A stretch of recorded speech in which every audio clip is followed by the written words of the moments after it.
السلام علیکم ورحمۃ اللہ وبرکاتہ۔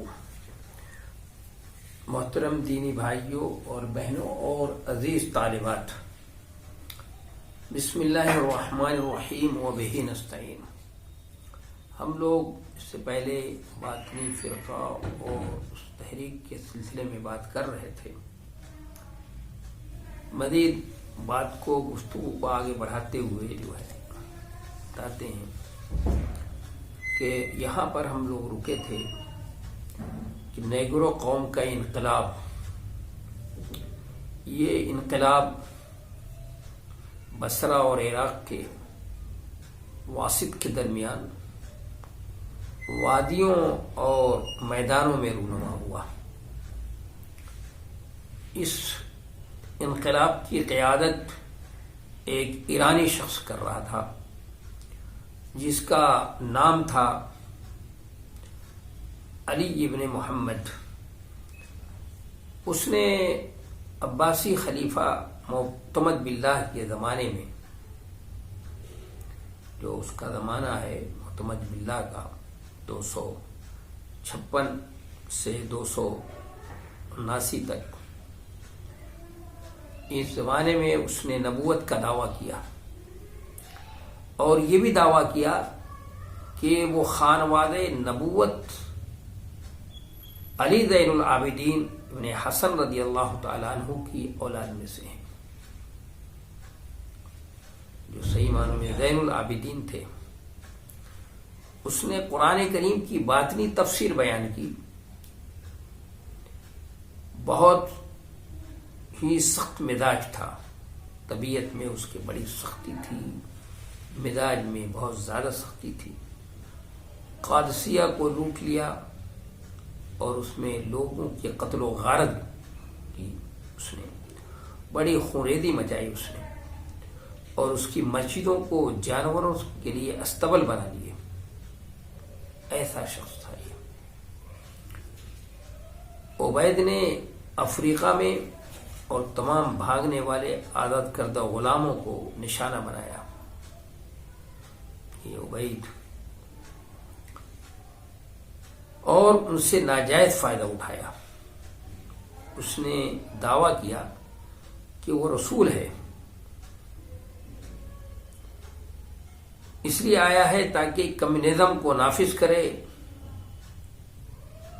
وہ غیب سے بھی باخبر ہے، یعنی غیب کا بھی، سارے غیب کا علم اس کے پاس ہے۔ وہ دین کی غیر مباح ہر چیز کو جائز قرار دیتا ہے۔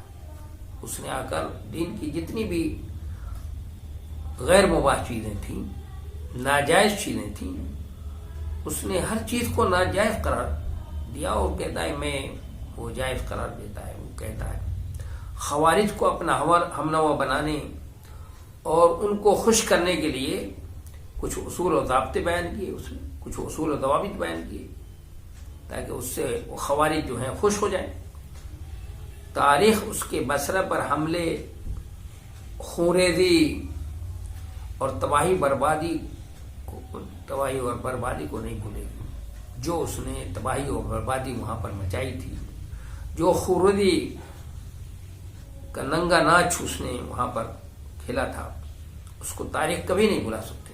یہاں تک کہ بصرہ کی بربادی کے بارے میں عربی محاورے بھی کہے گئے، عربوں کے محاورے استعمال کیے گئے۔ اس قدر خونریزی مچائی۔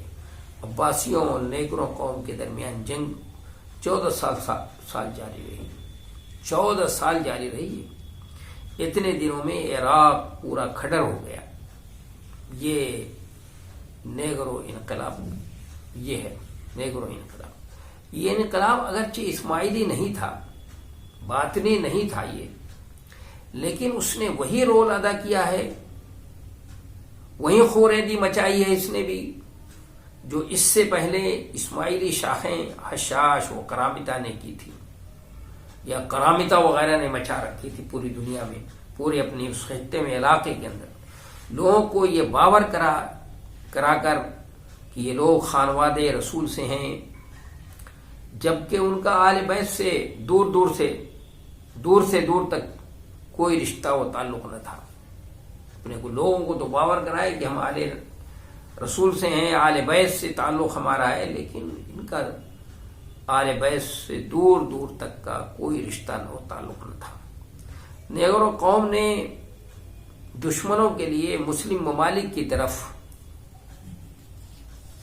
اس نے جو ہے مسلم ممالک کی طرف جو ہے پیش قدمی کرنے اور مسلمانوں کی کوششوں کو تاراج کرنے کے لیے راہ ہموار کر دی۔ یہ کام کیا ہے۔ جب خلیفہ موفق دوسرے دشمنان اسلام کی طرف سے مطمئن ہو گیا تو اس نے نیگرو قوم کی طرف رخ کیا اور 267 ہجری میں ان کی ایک بڑی جماعت کو شکست دی اور بہت سو کو قید کیا، یہاں تک کہ ان کو اہواز سے جلا وطن کر دیا۔ پھر اس کا بھائی مغربی حصے پر غالب آ گیا، لہذا تمام نیگرو قوم کے انقلابی لوگ خلیفہ کی صف میں شامل ہو گئے۔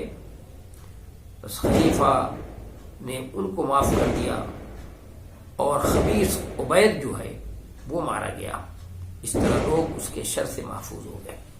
یہ خبیث انسان تھا جس نے دنیا کے اندر جو ہے اپنی خباثت اور خونریزی جو ہے پھیلائی ہے۔ یہ دروز فرقہ جو اس وقت سوریہ کے اندر پایا جاتا ہے، سیریا میں دروزی نصیری یہی ہے، اور یہی اس وقت حکومت بھی کر رہے ہیں۔ اس وقت جو سیریا میں یہ حافظ الاسد کا بیٹا بشار الاسد ہے، جو کہنا چاہیے خندور الاسد ہے، یہ صحیح معنوں میں یہ دروزی فرقے کا ہے، نصیری علوی فرقے کا ہے۔ نصیری علوی اور یہ دروزی سب جو ہیں یہ سوریہ کے اندر پائے جاتے۔ درود اسماعیلی باطنی جماعت ہے، اس کا بانی حمدہ ابن علی ابن محمد راوزنی ہے۔ اسی نے مصر میں 408 ہجری میں حاکم باللہ کی الوہیت کا اعلان کیا تھا اور اس کے معبود ہونے کی دعوت دی تھی اس نے، یعنی حمزہ نے، اور عقیدے کی کتابیں تحریر کی۔ اس کی شخصیت ان کے یہاں ایسی مقدس و قابل تعظیم و تکریم ہے جس طرح مسلمانوں کی یہاں نبی علیہ الصلوۃ والسلام کی شخصیت قابل تعظیم و تکریم ہے، یعنی وہی عزت ان کو دیتے ہیں، ان کی وہی عزت کرتے ہیں جو نبی علیہ الصلوۃ ہم مسلمانوں کے ہاں نبی علیہ الصلوۃ والسلام کی تعظیم و تکریم ہے۔ اس جماعت کو دروزی اس محمد ابن اسماعیل درزی کی مناسبت سے کہا گیا، جو نستگین کے نام سے مشہور و معروف تھا۔ یہ دروز کے عقائد و نظریات کی داغ بیل ڈالنے کے زمانے میں حمزہ کے ساتھ تھا، لیکن اس نے اعلان کیا اور 1407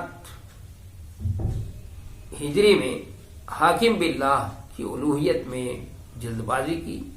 یہ مصر سے شام بھاگ گیا اور وہاں اپنے مذہب کی دعوت شروع کر دی اس نے، جبکہ لوگ حمزہ کے خلاف بغاوت کی وجہ سے اس کو لعن طعن کرتے تھے۔ ان کے عقائد و نظریات درود حاکم بامر اللہ کی الوہیت کے قائل ہیں۔ جب اس کا انتقال ہو گیا، لوگوں نے کہنا شروع کیا کہ نظروں سے اوجھل ہو گئے ہیں، وہ ان قریب واپس آئیں گے۔ یہ لوگ تمام انبیاء اور رسولوں کا انکار کرتے ہیں اور انہیں ابلیس اور شیطان کے لقب سے یاد کرتے ہیں، نعوذ باللہ، اعاذنا اللہ منہ۔ انبیاء اکرام کو یعنی ابلیس اور شیطان کا ایجنٹ کے لقب سے یاد کرتے ہیں۔ ان کا عقیدہ یہ ہے کہ مسیح علیہ السلام در حقیقت ان کے دائی حمدہ ہیں۔ اپنے عقیدے اور نظریے کو چھپانا ان کے یہاں ایک اصل ہے۔ دوسرے مذاہب کے لوگوں اور خاص طور سے مسلمانوں سے حد درجہ نفرت اور بغض رکھتے ہیں۔ یہ لوگ ان کے یہاں ان کے قتل کرنے، یعنی مسلمانوں کو قتل کرنے اپنے علاوہ دوسرے لوگوں کو قدر کرنے اور دھوکہ دینے کو جائز قرار دیتے ہیں یہ لوگ۔ ان کا عقیدہ ہے کہ ان کے مذہب نے اس سے پہلے کہ تمام مذاہب کو منسوخ کر دیا ہے، نعوذ باللہ، اور اسلام کے تمام دینی شعائر اور احکام کا انکار کرتے ہیں۔ کسی بھی دینی شاعر کو وہ نہیں مانتے، سارے دینی شاعر اور اسلام کا وہ انکار کرتے ہیں۔ ان کے یہاں تناسخ ارواح کا عقیدہ ہے۔ وہ جزا اور سزا کا مطلب یہ ہے کہ اگر اچھا ہوگا تو اس کی روح اچھے جسم میں منتقل ہوگی، جیسے ہمارے برادران وطن تناسخ ارواح کے قائل ہیں، اور اگر برا ہوگا تو برے جسم کے اندر منتقل ہو جائے گی۔ جنت اور دوزخ اور جزا اور سزا کا انکار کرتے ہیں، قرآن مجید کا انکار کرتے ہیں۔ ان کا ایک مخصوص قرآن ہے جو بذات خود منفرد ہے۔ ان کی تاریخ کا آغاز سال سے ہوتا ہے جس سال حمدہ نے حاکم بامر اللہ کی الوہیت کا اعلان کیا تھا۔ جس سال اس نے اعلان کیا وہ سال کا جو ہے آغاز کیا۔ اپنے علاوہ لوگوں میں شادی و بیاہ کو حرام قرار دیتے ہیں یہ لوگ، اور تعدد ازواج کو منع کرتے ہیں۔ جسے اسلام میں 4 شادیاں کرنا جائز ہے مرد کے لیے، تو وہ اس کو منع کرتے ہیں، اور مطلقہ کی رجعت کے قائل نہیں ہیں۔ اپنے مذہب میں صرف اس کو قبول کرتے ہیں جو ان کی جماعت و گروہ سے تعلق رکھتا ہو، اور اسے اس مذہب سے نکلنے کی بھی اجازت نہیں ہوتی ہے، یہ بھی سمجھ لیجیے۔ روحانیون، ان کے قبضے میں دنیا کے اسرار و رموز ہیں، سردار اور دانشور لوگ ہیں، اور سخی و فیاض لوگ بھی ہیں۔ استراحون، وہ جاہل اور نادان لوگ ہیں جو اطاعت شیار لوگوں کی مخالفت کرتے ہیں، سگریٹ نوشی کرتے ہیں، روحانی مشروبات پیتے ہیں، معصیت کا ارتکاب کرتے ہیں، اور عیش و عشرت کی زندگی گزارتے ہیں۔ دنیاوی لذتوں سے لطف اٹھانا ان کا شعار ہے، اس لیے اپنا قرآن پڑھنے اور تورات کا متن پڑھنے سے ان کو منع کرتے ہیں۔ اس لیے وہ لوگ قرآن پڑھنے سے اور تورات کا متن پڑھنے سے انکار کرتے ہیں، منع کرتے ہیں ان کو، کیونکہ اس کو پاک و صاف لوگ ہی چھو سکتے ہیں۔ ہاں البتہ انہیں دینی کتابوں کی شروع وغیرہ پڑھنے کی اجازت ہوتی ہے، اسے انہیں شارحین کے نام سے موسوم کیا جاتا ہے۔ ان کے علاوہ اور بھی دوسرے خرافاتی، ان کے علاوہ جو یہ نظریات ان کے ہیں، ان کے علاوہ اور بھی دوسرے خرافاتی عقائد و نظریات ہیں۔ مثال کے طور پر ان کے یہاں صرف صدقہ اسی کو دیا جائے گا جو حاکم بامر اللہ کو ہی معبود مانتا ہو، اور تمام مال کی زکوٰۃ کی دیت وارث اور غیر وارث کے لیے جائز ہے۔ یعنی یہ زکوٰۃ جو ہے ان کے یہاں صرف صدقہ اسی کو دیا جائے گا جو حاکم بامر اللہ کو معبود مانتا ہو، اور تمام مال کی وصیت وارث اور غیر وارث کے لیے جائز ہے۔ یہ تمام مال کی وصیت بھی وارث کو بھی کر سکتا ہے اور غیر وارث کے لیے بھی جائز ہے۔ نماز جنازہ میں یہ لوگ سورہ فاتحہ پڑھتے ہیں، جیسے یہ حناف کے علاوہ دوسرے لوگوں کے یہاں بھی جائز ہے، وہ دوسرے لوگوں کے یہاں بھی سورہ فاتحہ پڑھنا، یہ لوگ بھی پڑھتے ہیں۔ یہ لوگ حضرت ابوبکر صدیق اور حضرت عمر فاروق رضی اللہ تعالی عنہ وارضاہ سے بغض اور عناد اور نفرت کرنے میں رافضی شیعہ کے ساتھ ہیں، رافضی جو شیعہ ہیں ان کے ساتھ ہیں، اور چاروں اماموں کا مسلک ان کے نزدیک شیطانی عمل ہے۔ یہ عام طور پہ دروز کا عقیدہ مختلف و متعدد مذاہب یعنی یونانی، بوذی، ہندوستانی اور فرائنہ کے عقائد و نظریات سے کشید کرتا ہے۔ یہ ان کا نظریہ ہے، یہ ان کے عقائد و نظریات ہیں۔ یہ دوسروں سے انہوں نے کشید کیا ہے، یہ عیسائیوں سے، یا انہوں نے یونانیوں سے، یا بوذیوں سے، یا ہندوستان کی جو ہمارے برادران وطن ہندو مت ہے اس سے، یا پھر فرائنہ سے لیا ہے۔ یہ اس کے بعد ہے اہل کتاب کے مذاہب یہودیت و نصرانیت، اس میں اہل کتاب میں سب سے جو اہم ہے مذہب یہودیت ہے۔